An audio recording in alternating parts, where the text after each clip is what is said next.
tonight we are tackling something really deep in human storytelling, the urban legend. Yeah, those stories. The ones you shared at sleepovers, maybe whispered about on dark roads. Exactly. And we often just brush them off, right, as fiction.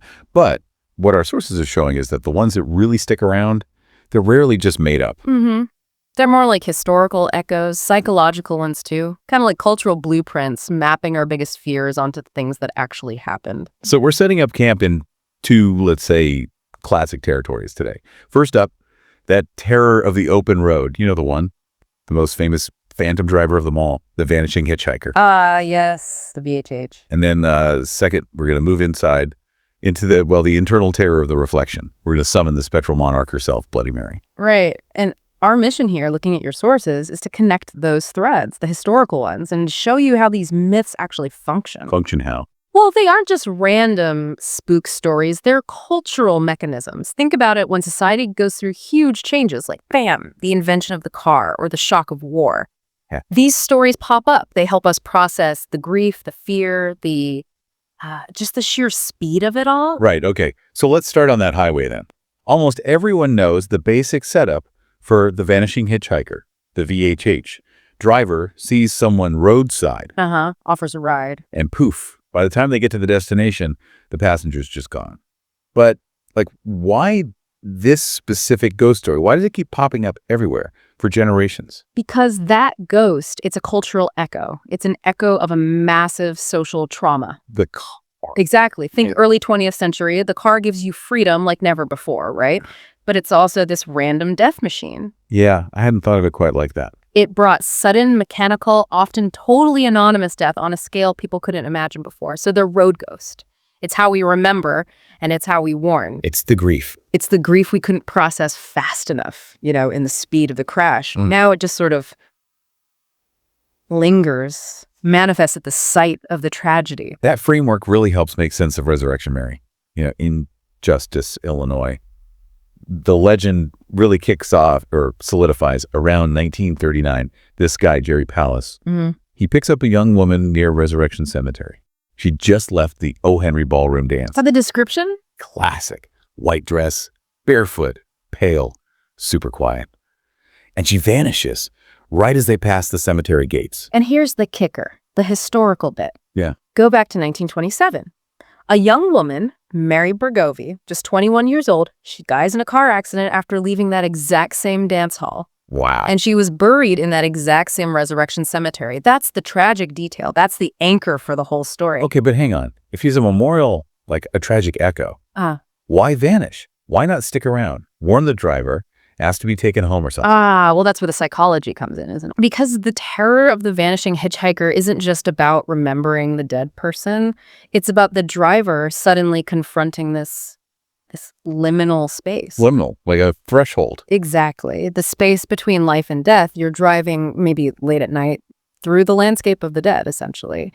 She vanishes because she is that threshold. She's showing you the dead are still here, trying to cross over maybe, and reminding you how fragile your own reality is.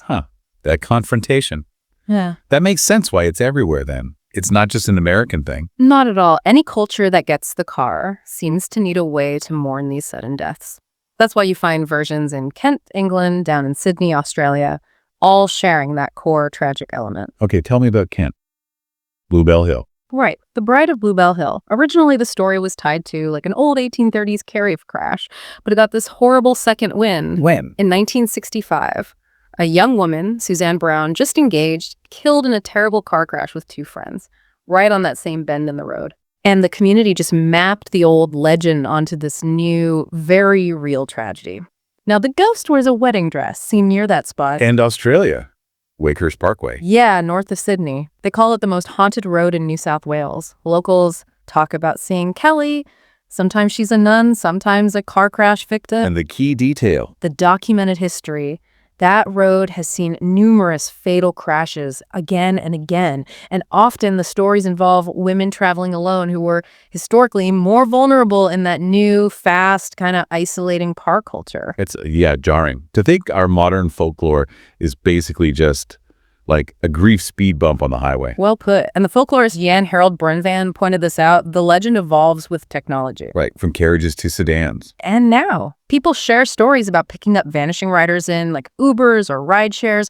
The vehicle changes, but that core fear, being ambushed by death on the road, that stays. Okay, wow. So that brings us nicely, I guess, to our next big legend. We're shifting gears now. Moving from that external, surprise tragedy on the lonely road to something more internal, an invited confrontation, usually behind closed doors. Right. If the highway ghost is about the death we can't control, the mirror ghost forces us to confront the mortality we carry inside us.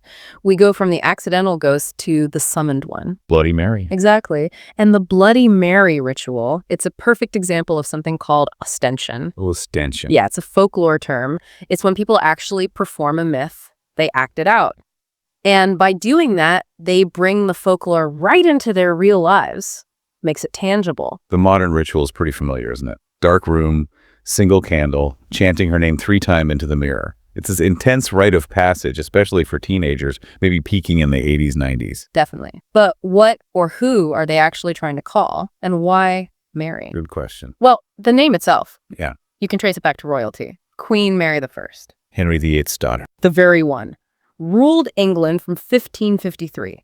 And she got that nickname, Bloody Mary, because she ordered the execution of hundreds of Protestants, trying to force England back to Catholicism. Brutal stuff. Okay, she was bloody, but how does a 16th century queen end up haunting, my bathroom mirror? That's a leap. It is a leap. To understand it, you got to look at the mirror itself, its history as the symbolic gateway. Okay. For thousands of years, cultures, ancient Rome, Greece, Japan, they saw mirrors as more than just glass. They believed mirrors could hold bits of your soul. They were threshold objects, gateways almost. Divination tools too, right? Precisely.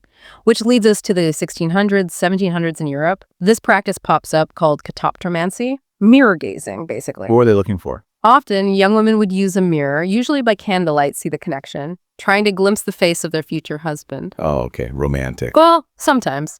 But if they saw a skull or just a shadow where a face should be, it meant death before marriage. So the ritual already had this dark side. It shifted from finding love to confronting mortality. Okay. So that sets the stage. Exactly. And that psychological groundwork, that's what allows the legend to really explode when it hits post-World War II America. The figure of Bloody Mary starts soaking up historical trauma. It fragments. Yeah, she becomes this composite figure. She merges with local tragedies. You get Mary Worth, maybe a murdered witch from English folklore. Mary Wales, an American midwife accused of dark arts. These sound like real women, or based on real women. Often, yes, or at least reflecting the real fates of women who were silenced, punished, or erased by society. And their names got tangled up into this one terrifying figure in the mirror, giving voice to all that historical fear and misogyny. And the thing is, the ritual works. Yeah. And if you don't actually see a ghost, something happens, right? Because of the Troxler effect. Exactly. The Troxler effect. It's a known neurological thing. You stare at one point like your own face in low, steady light for a while. Your peripheral vision neurons, they kind of get bored with the static image. They adapt, so your brain starts editing what you see. It might erase details, twist the image. So your face literally warps. It can, yeah. Or features stretch, or parts of the reflection might seem to vanish altogether. And if you're already expecting to see something horrible, Your brain provides it. Why? it validates the whole experience. The power of suggestion is huge here. You can see that power in some documented cases, like actual panic. Oh, definitely. There was a case in Chicago, October 1978, Ravenswood neighborhood. 3 teenage girls filmed themselves doing the ritual on VHS, super grainy. Okay. At some point, there's like a static burst on the tape, the candle blows out, and when they were found, apparently one of the girls had this long, thin scratch down her cheek. Oh, real scratch. Who knows for sure? Could have been self-inflicted in the panic, could have been anything. But the point is, the collective belief, the psychology, it manifested the violence they expected from the legend. That fear of the mirror. Yeah. It's not just us, is it? It seems universal. Completely. Look internationally. Japan has Hanako-san, the girl in the bathroom. Right. She haunts the 3rd stall. Yeah, summoned by knocking, asking, "Are you there?" And her story is often linked to children killed during the Tokyo bombings in the 1940s, trapped in schools. Another real trauma echoed. And Australia again. Australia, too. The Mirror of Mona Vale. It's an old mirror from a hospital morgue. The story involves a nurse, Clara, who supposedly drowned after seeing this pale, dripping woman in that mirror's reflection. It's the same pattern again and again. It's inescapable, isn't it? A tragedy, usually involving someone marginalized or female, gets imprinted onto a reflective surface. And looking into it forces you, the viewer, to kind of absorb that trauma. So zooming out then, looking at the big picture, whether it's Queen Mary or some poor woman accused of witchcraft in the 1600s, the core fear is consistent. It really is. It's this deep-seated fear of the soul getting trapped. Think about why, in many cultures, we still cover mirrors when someone dies. Right, I've heard of that. It's because we believe mirrors hold presence. They hold memory, they are thresholds, and we don't want the departing soul to get stuck. So, okay, summarizing this for everyone listening. These stories, Bloody Mary, the Vanishing Hitchhiker, they aren't just campfire tales, they're memory, they're warnings, they're reflections, literally and figuratively. And often they give voice to people, especially women, who were maybe erased, punished, silenced when they were alive. They force us to remember the history, often tragic history, of the places and things we interact with daily. Absolutely. To just reiterate that point, every single version of these legends we've looked at, from the Phantom on the Road to the Queen in the Glass, it's anchored. Anchored to a documented accident, a named victim, or a community just grappling with grief and trying to find meaning where maybe there wasn't any. So here's a final thought for you to chew on.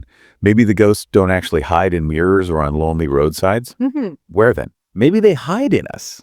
In our collective memory, the stuff we haven't processed. They force us to confront the sudden death, the trauma, the historical injustice we'd really rather just forget. That's powerful.